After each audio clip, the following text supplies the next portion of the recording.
Hi,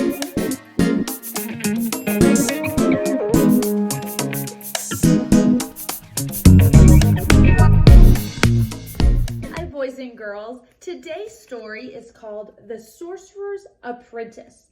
Now, The Sorcerer's Apprentice is a picture book, and there's lots of versions of it. But what's really fascinating about it is that it was actually a piece of music written for the orchestra by a man named Paul Duca. And he wrote this piece of music, and with just the orchestra instruments, he told a story. Now, many authors and illustrators have taken Mr. Duca's orchestra piece and turned it into a story. Now, if you have ever seen the Disney movie Fantasia, you might have actually already seen and heard this story. Mickey Mouse does a great job of telling the story. But today, we're going to read this version of The Sorcerer's Apprentice. But before we begin, we've got two words that we have to know. The first word is sorcerer. Now, a sorcerer is kind of like a wizard or a magician. And I bet you know what that is. Somebody who does like magical things. And then an apprentice is somebody who works with another person to kind of learn their job. So those two words are going to be very important in our story. So here we go. Sit back, get comfortable, and let's read The Sorcerer's Apprentice by Mary Jane Begin. Many years ago, when the moon was still young and everyone still believed in magic, there lived a sorcerer. He could beckon the clouds to speak. He could coax the trees to dance and charm the wildest of creatures. He could also guide away evil spirits and heal those that were broken or lost. He was known far and wide for his skills, and he was always willing to share with others what he knew. One day, a mother and her daughter traveled a great distance to ask the sorcerer for the kind of help that only he could give. I wonder what kind of a problem they had. As he was also a kind man, the sorcerer offered his guests some dinner and a room for the night. When the meal was finished, he entertained them by making their plates spin in circles and the table walk like a four-legged beast. He then waved his hands and he called to the chairs, "With strings, harp, and lute, piano and flute, perform in this place with beauty and grace." Then the chairs played on into the evening, making music of every kind until the guests were ready for sleep. But before the sorcerer went off to weave his own dreams, he asked the young girl what she wished for. I wonder, what do you think she'll wish for? What do you wish for? "I want nothing more than to learn your skills of magic and healing," she told the sorcerer. And as the sorcerer was in need of an apprentice, he happily obliged. So it sounds like he might have a new helper. Being an apprentice to a great sorcerer, however, was not exactly what the young girl had expected. She washed dishes, swept floors, chopped wood for the fire, and carried water from the well. Tirelessly, she worked day and night, eagerly waiting to learn a spell or a simple charm. After weeks of hard work, she finally asked the sorcerer, "I mean no disrespect, master, but why can't you teach me how to wash the dishes with a wave of my hand? Why must I clean and sweep instead of learning magic?" The sorcerer looked sternly at the apprentice and he said simply, "Some things we must do for ourselves." She's really just wanting to learn the other stuff. She doesn't really want to be the helper. The apprentice did not understand. If we must do things for ourselves, she wondered, then why shouldn't the sorcerer do his own chores? One day, while she was working nearby, she became even more confused when she overheard the sorcerer casting a spell. Sweep away dust, clean as you must, be swift and be neat until the task is complete. And then the broom sprang to life. The next day, before the sorcerer left for town, he gave the apprentice the longest list of chores so far.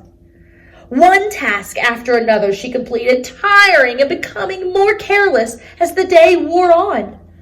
The apprentice stumbled wearily as she carried 2 buckets of water to fill the cauldron, spilling water everywhere. Oh no. I've done that before. You go to mop and you drop all the water on the floor. It makes such a huge mess. I'll never fill that cauldron, she cried out on the verge of tears. But then, spotting a broom by the door, she had an idea. Hadn't the sorcerer said that she must learn to do things for herself? So she began to chant. Wander hither across the floor, go up the stairs and out the door. Fetch some water from the well, fill the cauldron, heed my spell.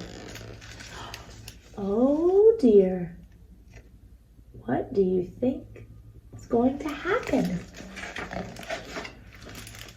For a moment, the apprentice was sure her magic had failed. She had just started to pick up the water buckets when she heard a rustling sound. Suddenly, looming above her was a broom, staring at her. As the girl watched in amazement, it left the kitchen and returned with full buckets, dumping the water into the cauldron. So it must have worked. Bet she's happy now. Back and forth, up and down the stairs, the broom swished again and again. The apprentice rested comfortably under the cauldron until the cauldron was full. Then she paused in front of the broom and chanted, "You've done your best, now take a rest, stand by the door as you were before." I wonder if the broom's going to listen to her this time.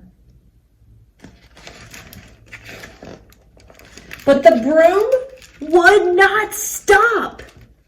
It gathered the water faster and faster, filling the cauldron to the brim. The apprentice cried out as the water began to overflow. "Please, please, you must stop. The water buckets you must drop. Your task is through, and you must do whatever I command of you." Oh no. Look at that. The water is getting fuller and fuller. It's going out of the buckets. The apprentice chased the broom up the stairs. She tried desperately to block its path, but the broom knocked her to the ground. When she looked up, the apprentice spied an axe by the woodpile. "Now you'll stop," she shouted as she grabbed the axe and brought it down on the broom. The apprentice chopped it into many pieces. The broom was no more. Well, that should help, shouldn't it? The exhausted girl wiped her brow. "There is much more work to be done now," she said with a heavy sigh as she bent down to pick up the buckets. Whew. I bet she's glad now. Now she's going to have to clean up all that water. Just then, the apprentice heard a familiar rustling sound. What do you think it is? Turning swiftly around, she shrieked. Facing her was an entire army of brooms. Holding buckets of water, they stared at her with cold, strange eyes. Then they pushed past the cowering girl and marched to the overflowing cauldron. Look at all of those brooms. I guess when she chopped up the one broom, it made all these other ones. This can't be good. As the room began to fill with water. The apprentice cried, "Master, Master, help me, please!"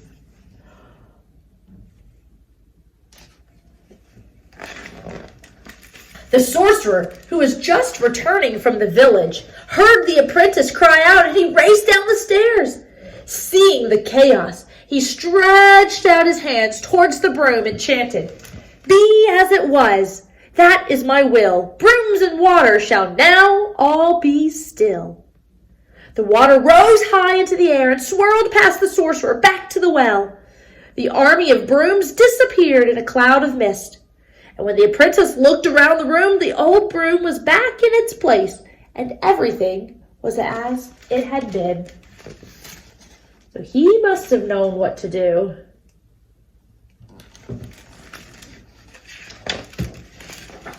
As the sorcerer slowly walked down the stairs, the apprentice explained quietly, "When you said that some things we must do for ourselves, I thought you meant magic."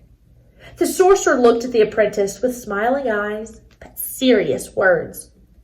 "Through hard work and practice, you can learn to have the patience to do anything.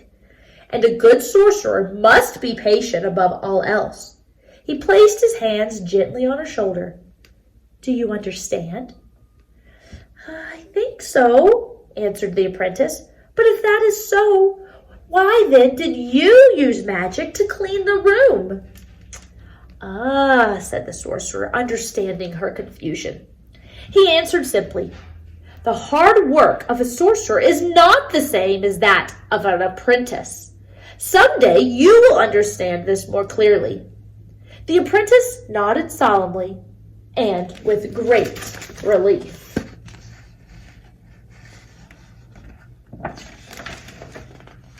And as time passed, her patience and talent as a young apprentice grew and grew